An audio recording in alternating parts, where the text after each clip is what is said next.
నగరంలోని Jawahar Nagar గబ్బిలాలపేటలో Telangana public school ఏర్పాటు చేయాలని సిపిఐ జాతీయ నాయకుడు డాక్టర్ కె నారాయణ ప్రభుత్వాన్ని డిమాండ్ చేశారు.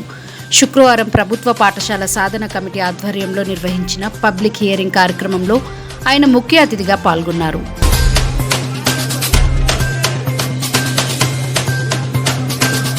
ఈ సందర్భంగా నారాయణ మాట్లాడుతూ రాష్ట్ర ప్రభుత్వం విద్యారంగంపై నిర్లక్ష్యాన్ని విడిచిపెట్టాలని సూచించారు. ముఖ్యమంత్రి రేవంత్ రెడ్డి ఇతర రాష్ట్రాల అభివృద్ధిపై వ్యాఖ్యలు చేయడం కాకుండా హైదరాబాద్లో విద్యకు దూరంగా ఉన్న విద్యార్థుల సమస్యలపై దృష్టి సారించాలని అన్నారు.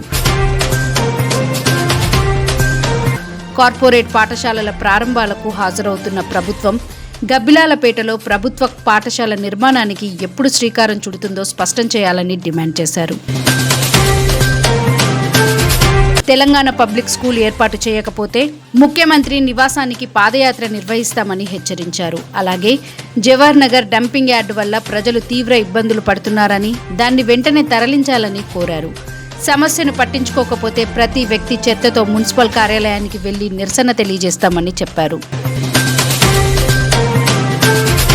ఈ సమావేశంలో పలువురు విద్యావేత్తలు, నాయకులు కూడా తమ అభిప్రాయాలను వెల్లడించారు. తెలంగాణ విద్యా కమిషన్ సలహాదారు వెంకట్రెడ్డి మాట్లాడుతూ విద్య అందుబాటులో లేకపోతే దేశ భవిష్యత్తు సంకటంలో పడుతుందని హెచ్చరించారు. ప్రొఫెసర్ లక్ష్మీనారాయణ జవహర్ నగర్లో 1,00,000 మందికి పైగా విద్యార్థులు ఉన్నప్పటికీ కేవలం 2 హై స్కూల్స్ మాత్రమే ఉండడం అన్యాయమని పేర్కొన్నారు.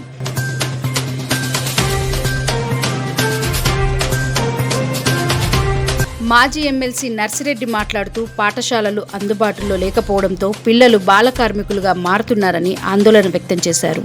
ప్రొఫెసర్ సూరెపల్లి సుజాత బాలికలకు విద్య అందుబాటులో లేకపోవడం వల్ల బాల్య వివాహాలు పెరుగుతున్నాయని చెప్పారు. కన్నెగంటి రవి అభివృద్ధి చెందుతుందని చెప్పుకునే రాష్ట్రంలో పాఠశాల కోసం పోరాటం చేయాల్సి రావడం దురదృష్టకరమని అన్నారు. ఈ కార్యక్రమంలో సిపిఐ రాష్ట్ర కార్యదర్శి వర్గ సభ్యులు విఎస్ బోస్, సిపిఐ జిల్లా కార్యదర్శి ఉమా మహేష్, జిల్లా కార్యవర్గ సభ్యులు దామోదర్ రెడ్డి, శంకర్, నర్సింహులు, ఏఐఎస్ఎఫ్ రాష్ట్ర కార్యదర్శి లక్ష్మణ్, ఎస్ఎఫ్ఐ అధ్యక్షులు రజనీకాంత్, మాజీ కార్పొరేటర్లు చిత్ర, సుబ్రహ్మణ్యం, మేకల లలిత మరియు శాంతి కోటేష్ గౌడ్ పాల్గొన్నారు.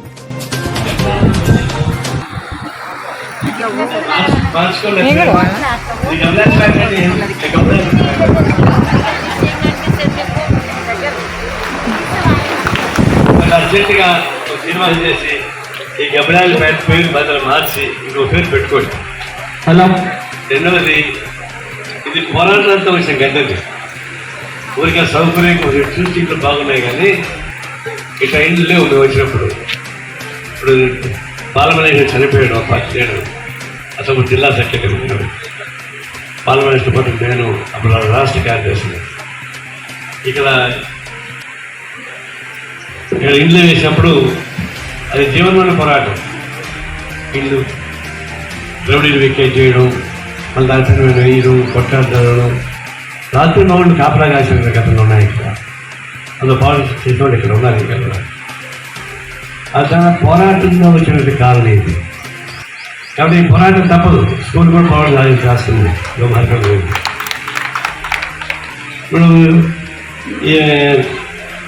చెప్పింది కవిత అనుకుంటా, నాకేం చదువు లేదు అని చెప్పేసి మాట్లాడింది. చదువు లేకపోయినా రేవంత్ రెడ్డి గారు ఎక్కువ బాగా మాట్లాడింది. ఆయన ఇంకా ఎదురుగా మాట్లాడుతున్నాడు. అప్పుడు అదేం భయం లేదు, చదువు లేదని అనుకోమారు. మామూలుగా మాతృదేవోభవ, పితృదేవోభవ, గురుదేవోభవ. గురువుకి 3 వస్తాను, అంటే చదువుకు 3 వస్తాను.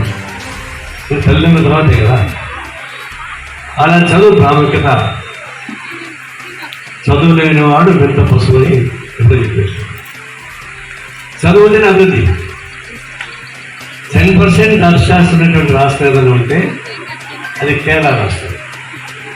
కేరళలో 100 మంది అక్షరాస్యులే. రీసెంట్గా వాళ్ళు ఏం చేశారంటే ఆ రాష్ట్రంలో పేదరికం అనేది లేదు అని అధికారులు చేశారు. అందువల్ల అక్కడ రాజకీయ చైతన్యం పెరుగుతా ఉంది. విద్యమైన ప్రాముఖ్యత అంత ప్రాముఖ్యత ఇచ్చింది ఏంటంటే భారతదేశంలో ఒక కేరళ మాత్రమే అలాంటి ప్రాముఖ్యత ఇచ్చింది. అక్కడికి రేవంత్ రెడ్డి పోయి గొడవ పెడుతున్నాడు.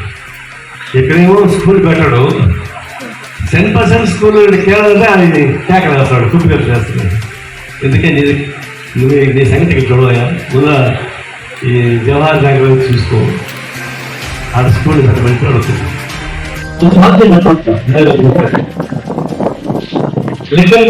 Wine shops wine